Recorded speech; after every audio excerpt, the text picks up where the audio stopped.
त्रिजगत पावन भगवान श्री कृष्ण मूर्ति ने अपने मुखारविंद से एक बात कही। पाठ करते हुए वो भाव मेरे मन में घूमने लगे। मेरे मन में विचार आया, यद्यपि 10वें अध्याय के अंदर भगवान ने अपनी विभूतियों का वर्णन किया और 9वें अध्याय के अंदर भी विशेष राजयोग की बातें काफी की। 10वें अध्याय के प्रारंभ में एक बात कही,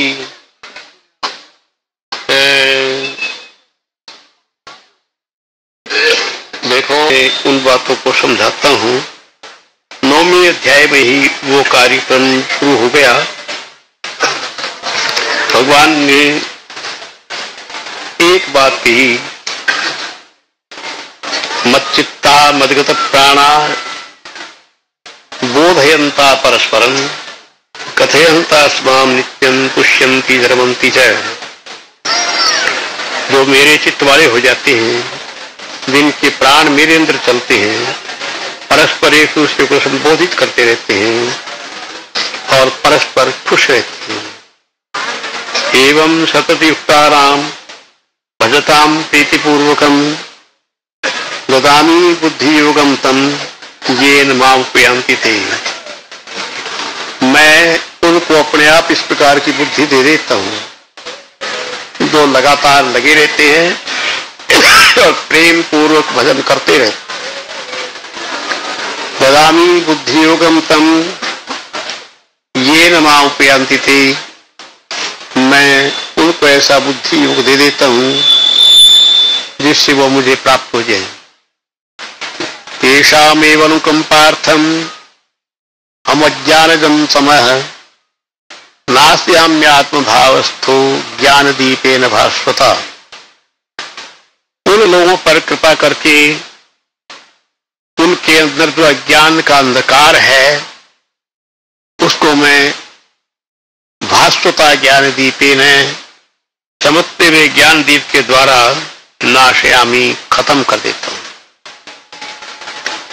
ये बात भगवान श्री कृष्ण ने अपने मुखारविंद से 10वें अध्याय की आरंभ में कह दी। मैं थोड़ी सी बातें इससे संबंधित समझा देना चाहता हूं। ये तो बिल्कुल ठीक बात है, जो अनन्य चिंतन करते हैं, अनन्य भक्त हैं, अनन्य स्मरण करते हैं, जिनका मन इधर उधर कहीं नहीं जाता, उनके लिए ये कार्य अवश्य होता ही है। इसमें कोई किसी प्रकार की शंका की बात नहीं। देखो, योग दर्शन के साधन पाद के अंदर क्रिया योग का वर्णन किया है और वो क्रिया योग मैंने तुम्हें समझाया था। क्रिया योग का अंतिम परिणाम ये आता है जिसका संकेत भगवान श्री कृष्ण ने अपने मुखारविंद से कर दिया। ज्ञान दीपेन भास्वता, ज्ञान रूपी के दिए से, चमकते हुए दिए से नाशयाम्यात्म भावस्थो ज्ञान दीपेन भास्वता। मैं उनके अंतःकरण में ठहरा हुआ ज्ञान के चमकते हुए दिए से उनके अंधकार का नाश कर देता हूं। किंतु किनका? अनन्य चेता सततम यो माम स्मरति नित्यः तस्याहं सुलभ पार्थ नित्य युक्त योगिनः। जो अनन्य भाव से मेरा चिंतन करते हैं उनको मैं सुलभ हो जाता हूं। ये बात कही। योग दर्शन के साधन पाद के अंदर भगवान पतंजलि देव ने क्रिया योग के 3 अंग बतलाए।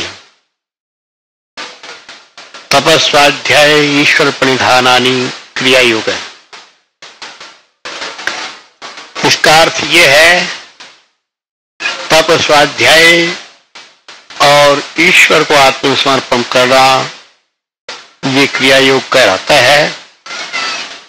दूसरा सूत्र है सही समाधि भावनार्थ क्लेश अनुकरणार्थश्च।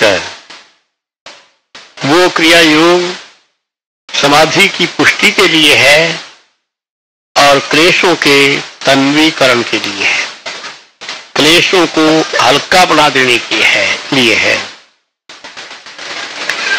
ये देखो भगवान पतंजलि देव ने वो क्रम लिखा ही इस प्रकार का है। पहले लिखा तप का अर्थ द्वंद्व सहनम तप, सर्दी गर्मी भूख प्यास के जोड़े का बर्दाश्त करना तप कहलाता है। तप का परिणाम क्या निकलता है? कायेंद्रिय सिद्धि अशुद्धि क्षयात तपस। योगी को कायिक और इंद्रिय सिद्धि तप के द्वारा उपलब्ध हो जाती है। कायिक सिद्धि वज्रकायादि और इंद्रिय सिद्धि दूरदर्शन दूर श्रवण। ये ताकत तपस्वी के अंदर आ जाती है। दूसरा क्रिया योग का अंग है स्वाध्याय। स्वाध्याय का मतलब जप करना, पाठ करना। प्रणवादि पवित्राणाम जप स्वाध्याय, मोक्ष शास्त्राणाम अध्ययनम व स्वाध्याय। ओंकार आदि परमात्मा के पवित्र नामों का जप करना या रामायण गीता आदि का पाठ करना ये स्वाध्याय कहलाता है। स्वाध्याय का फल निकलता है इष्ट देवता संप्रयोग है। भगवान व्यासदेव जी लिखते हैं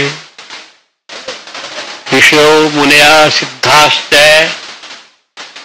स्वाध्यायशीलस्य दर्शनं गच्छन्ति कार्यचास्य वर्तन्ते। ऋषि लोग, मुनि लोग, देवता लोग उनकी आंखों के सामने जाने लग जाते हैं, अर्थात उनको देखने लग जाते हैं। कार्यचास्य वर्तन्ते और उनके काम सब कर दिया करते हैं। दो बात हो गई। ईश्वर परिधान का अर्थ है परमात्मा को अपना आपा सौंप देना। यत् करोसि यदसनासि यद्जुहोसि ददासि यत् तपस्यसि कौन्तेय तत्पुरुषमदर्पणम्। अर्जुन, जो कुछ तुम करते हो, जो कुछ खाते हो, जो हवन करते हो, तपस्या करते हो, पुरुषमदर्पणम, वो मेरे को सौंप दो। इसका नाम प्रणिधान है।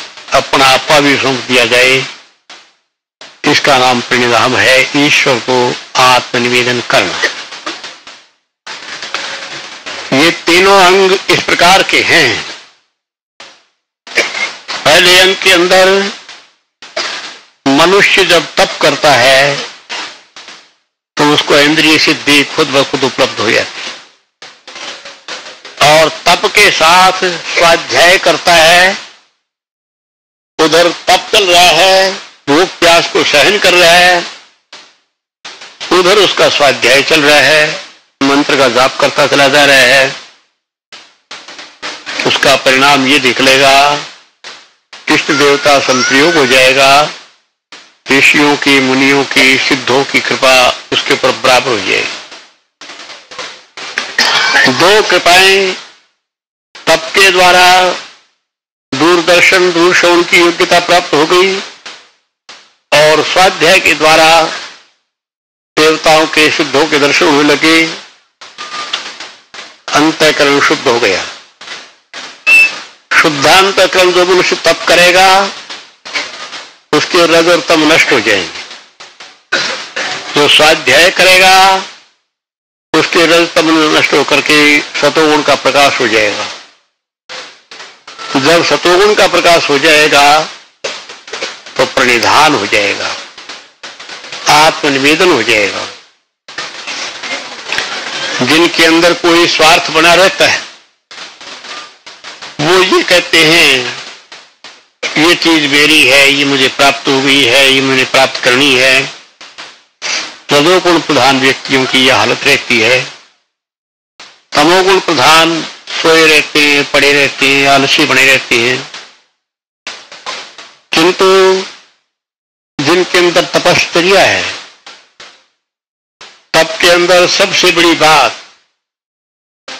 मनुष्य ब्रह्मचर्य व्रत का पालन करे, अपनी इंद्रियों को कंट्रोल करे, उसके बाद भूख प्यास को सहन करे।